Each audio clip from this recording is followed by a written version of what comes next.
Okay, hi guys. So, hari ni Nana ada kat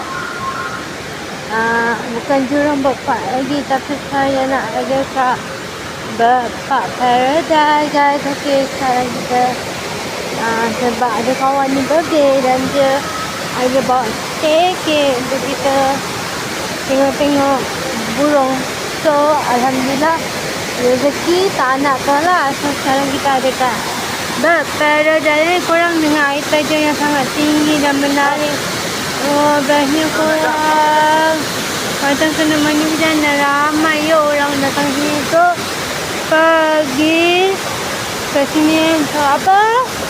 Untuk bercuti dan melihat burung-burung. Dan ini Sound of Life dan Watermark. Okay guys. So, yang nak kat sini ada makan-makan, ada minum.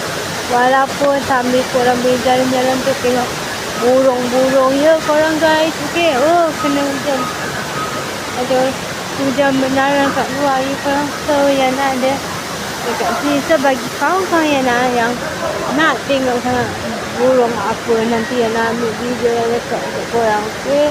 Tapi jangan lupa kan subscribe YouTube channel Yana untuk dapatkan video-video terbaru daripada Yana. So, Yana excited ni nak jalan-jalan kat sini.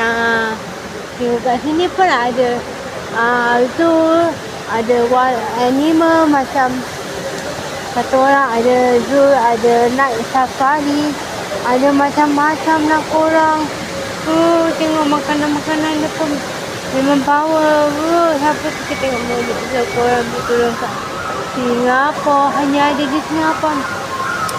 Kalau negeri korang, Yana tak boleh share lah sebab ini privacy of what we are talking about is just about Singapore, you know kan.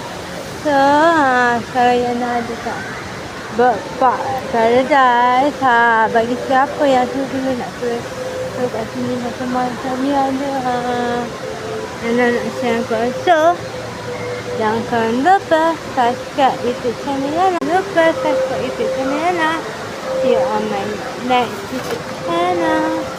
Okay, so tak ada rahsia nanti yang nak share apa video terbaru yang nak lagi tentang Bird Paradise. Okay, bye.